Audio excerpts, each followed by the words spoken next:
Hi guys, Bruce here.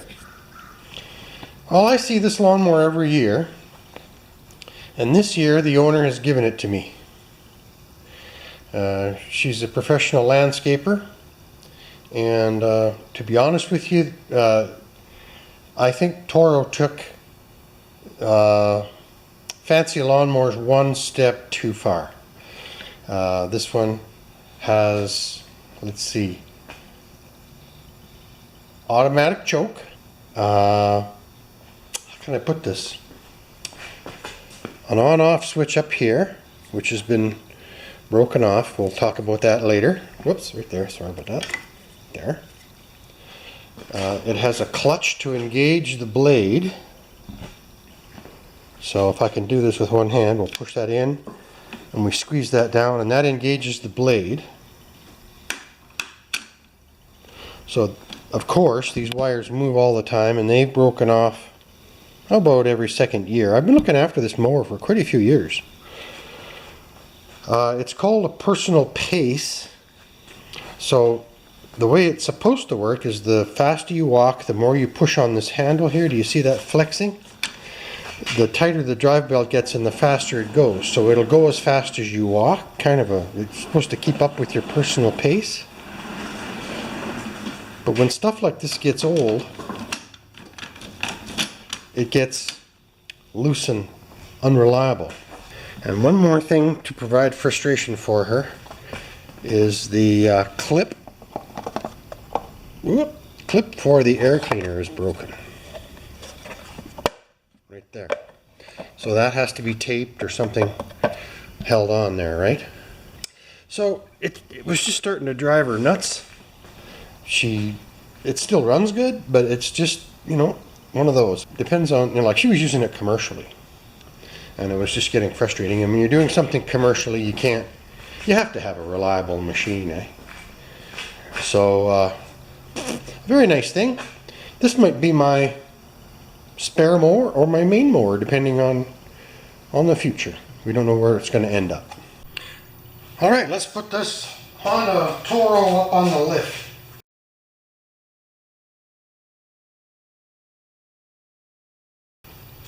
Now over to the bench. To the bench!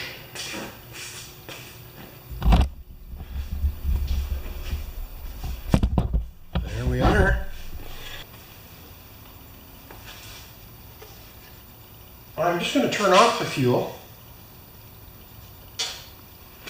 It's probably been a few years since it was turned off. Hello!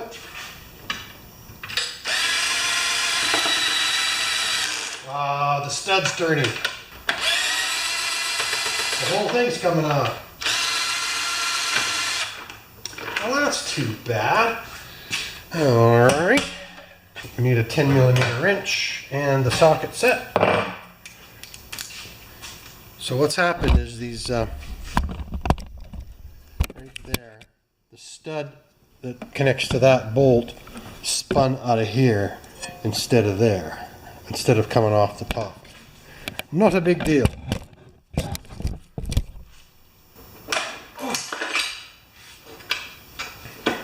don't think I did that. I don't have that kind of strength.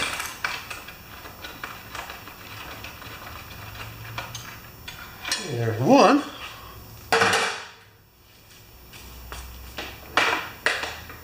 But it might have been somebody else having a look at that rewinder. Pardon me. Good. Rewind comes off. Post comes off. Okay, let's get these posts back on where they belong. Okay, I'll be back. I'm just going to rinse this in some solvent. Okay.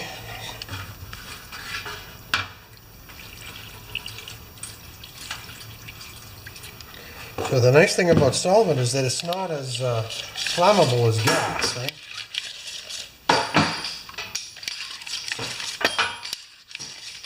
Alright, now I'm going to spray this with a little bit of penetrating oil.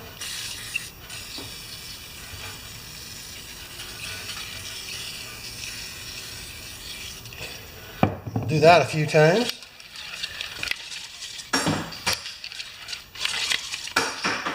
what's happening now is the spool is just filling up, so that's a good thing. I'm just going to wipe this down.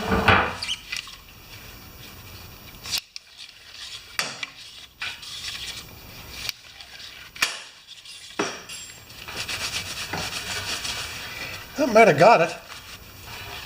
Spray the, I'm going to just take it over here and spray the solvent out. Okay, back to the task at hand.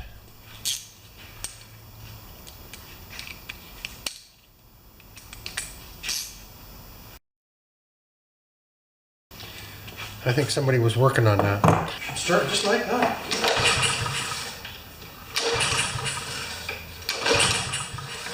But the rewind seems to be tightening up now. She just needed some special love. Now the nice thing about Honda carburetors is most of them come with a shut-off, right? Right there. And thanks to Dave Ackerman too, we've got a few tricks to do this. Yeah, you with me? I'm trying not to do that. It's a bad habit. I speak in an accent I don't have. A dialect, excuse me. Whether you're from Texas or England or Alberta. Yeah, let's get this carburetor off of here. Is that the back? I don't think this carburetor's been off of here. To be honest with you. Because when I work on something, I like to put the clips at the front. Dampening spring, and that's it. Man, these are husky little carburetors, eh? Alright, I'll be right back. I'm just going to clean the outside of this carb up first.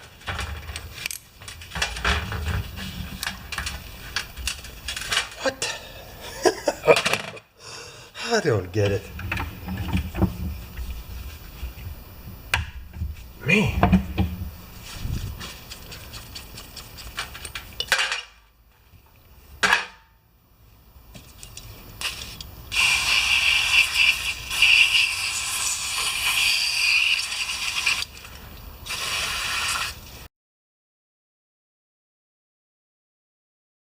Okay, let's get a good screwdriver with a straight shank, and we'll take that.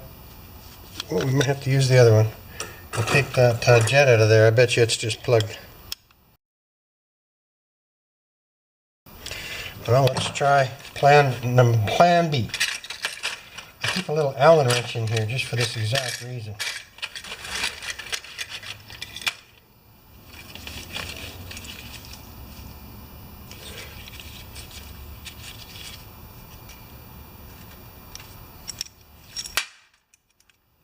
All right. Are you with me? Yes, you are. 1, 2, 3, 4. It's not shooting through. It's a pretty small hole, though. And we just give the carburetor a little bit of a squirt.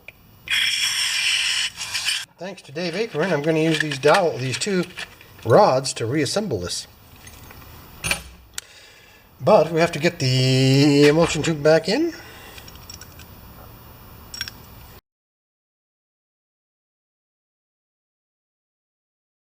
Okay, sorry about that, tubes.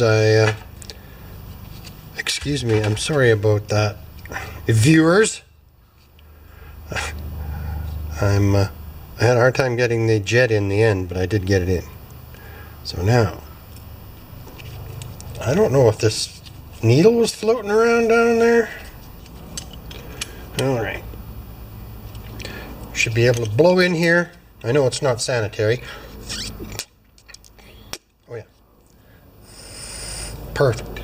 Now, let's get this back together.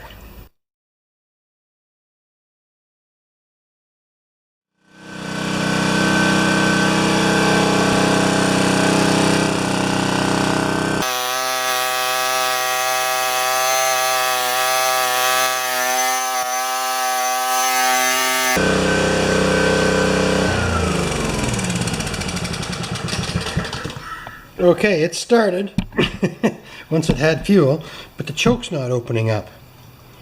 And these have a weird, I've been doing some reading, they have a weird wax choke or something that expands and pushes the pin forward. So let's have a look at that. We'll just get it back on the lift. Okay. Let's get this cover off of here. Let's see if we can figure out why that choke's not opening. Alright guys, this is just a little shot to show you the wax choke activator, whatever they call it. And I was getting no choke, so I took this out of there. It gets really hot because it's right up near the combustion chamber. And you see that little tiny little pin in there? I heated it up indirectly with my propane torch, and then I wiped that pin clean as good as I could with carburetor cleaner, and I let it cool off, and now I've got choke.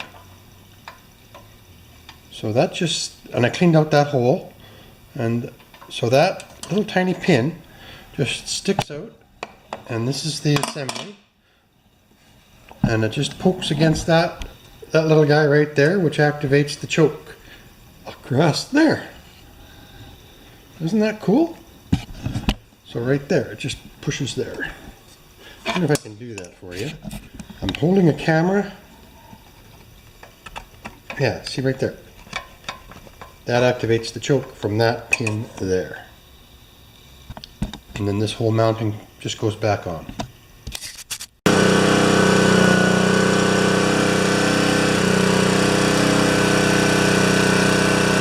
Okay.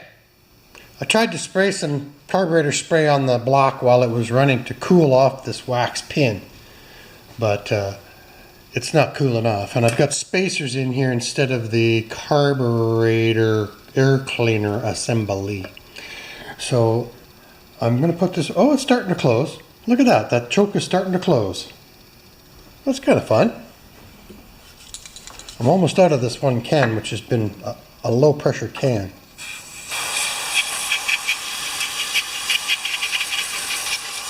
Anyway guys, I think I got it. I'm going to put it back together and start working on some of the other issues. That's crazy. Alright, so here's my wires. These are a no-no these days, guys, because they don't put a calibrated crimp on the connector. The best way is with one that actually has a calibrated connection on there. I think you can see right there. So I'll just do these up and then you can have a look. Good. I'll get you up there. So on these, you get a calibrated connection. And these are older connectors, right? I've had them for a long time. And I did a heat shrink on these too, because there was a nick in the insulation but not the wire. So that's the proper way, and the wire should come just to the end of the connector. Sorry I nag about stuff like that. Right there's the new switch. And down here, I set up a wire loop. Oh, I'm getting tired. Been going at her too many days. So anyway, that sits in there like that. Will it stay? Okay, so there's the air filter, right? I'll replace the air filter.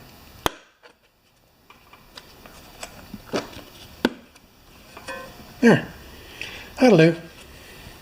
It's better than tape. All right, I'm getting somewhere on here, but the coil sits on here like that to the spark plug, right? And one of these studs sits into here, and it was stripped out. And I thought of a lot of things. So what I did was I filled it with JB weld, and I'm going to drill and tap it out. Tap into that level there. It's not a perfect thing, but I want the coil to be held tight, plus this holds the rewind. It's one of the 3 posts that holds the rewind. 1, 2, and 3. Tough one. Okay guys, quick update on the M6 bolt. Nothing works. JB weld, which I expected to not work, and it didn't. So now I don't have helicoils, right? So now what I've done is I've drilled and retapped this to an M8. This is in there tight. This is an M8 bolt. I'm going to nip it off right at the top, and I'm going to tap an M6 just like this one here into the top of this bolt, and it's in tight. I don't want to go too tight because it's soft aluminum, right? So I'm just going to cut that off with the grinder and tap that to an M6. I'll try and not put my back to the camera. I'm just going to cut this bolt off, guys, if I can.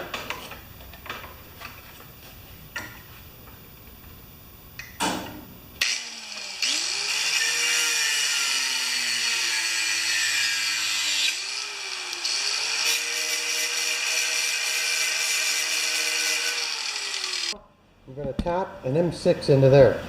That almost makes sense, doesn't it? So I'll come back when I'm ready. Call me crazy. I've lowered this down so I can get to the optimum drilling weight. Got to try and get this as vertical as possible.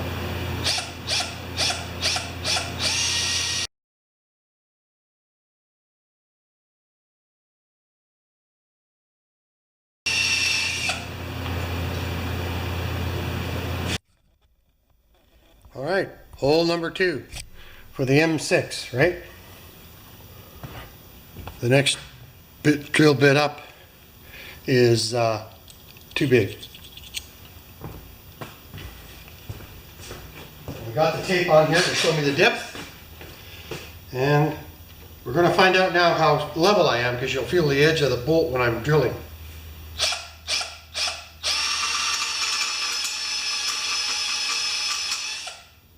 Going good.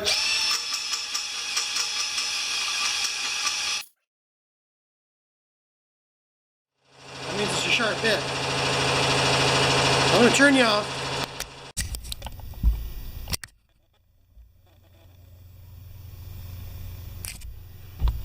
Alright guys, there we go. We got our new hole. Much like the old hole, we just need to put a thread into it now.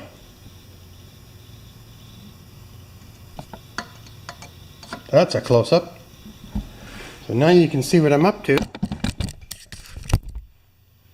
Let's do this. It's not the most vertical of holes, but like we all say, this is not the space shuttle. I'm looking for a can of oil. My kingdom for a can of oil. Must be around here somewhere. Right on the floor where it belongs.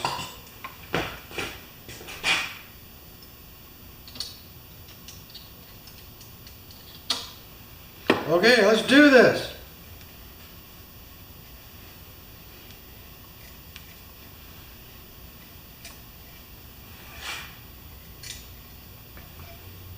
Are you guys with me? Yes, you are.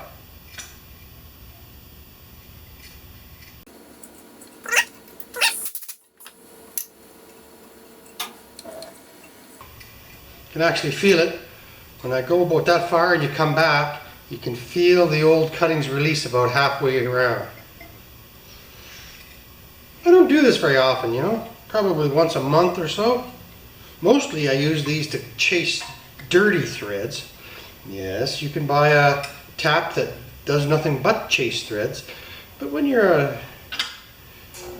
backyard small engine mechanic like myself, you just do what you have to do.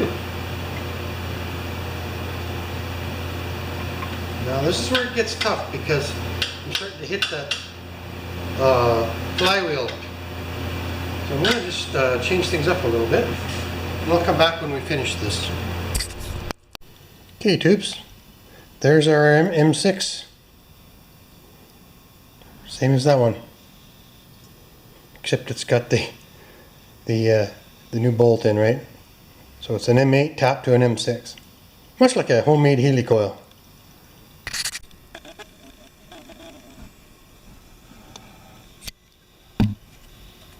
Okay, FYI, I just peened it in 2 places.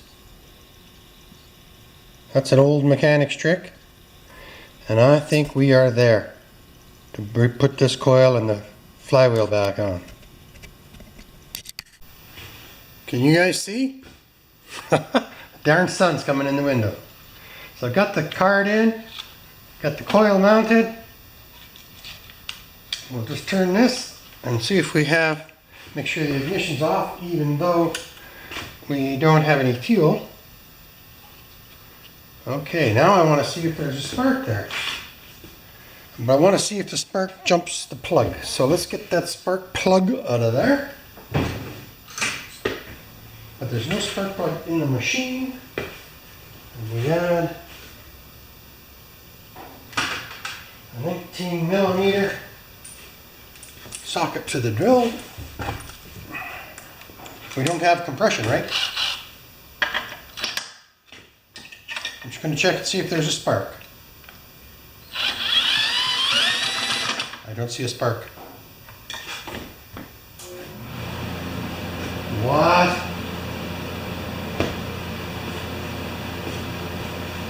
I'll unplug the wire. Wouldn't that be something if I went through all this and I have wiring problems? I got a wiring problem.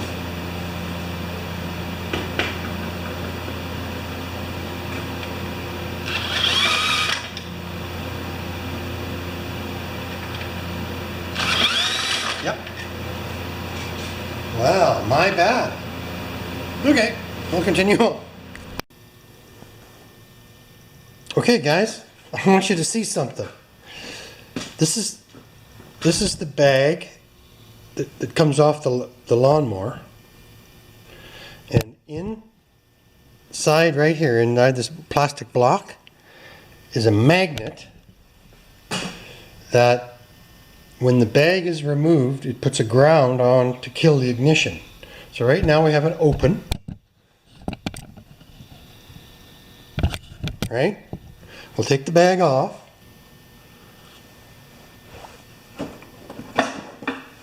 There we have a 13K, 1.3K ground, right? When the bag is removed. Up there, the bag is removed. Okay, I want you to see when we put the bag back on. And it opens. Did you see that? So inside this block, this magnet was loose. Anyway, it was this magnet right there, where my thumb is, was actually sitting sideways. Ground. There's a 1.3K ground, and we'll put the bag back on, and the ground goes away. Isn't that something? Bag's off. Bag's on. And that was an intermittent because that one magnet was sideways inside that little holder. Whew! You might even be able to see the spark. I've got the plug out so we don't need compression. It's not going to start on the stand.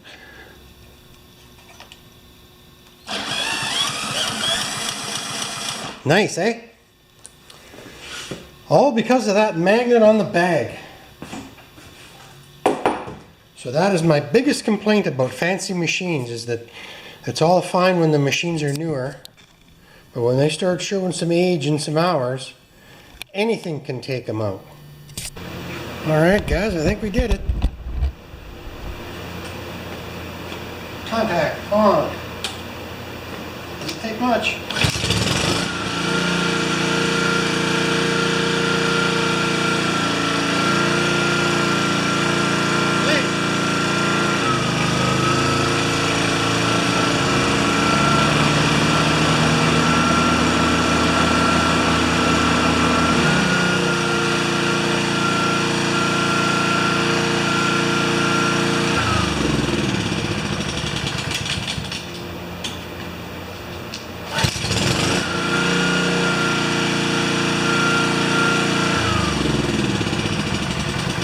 was one of my tougher fixes because there were just so many things wrong.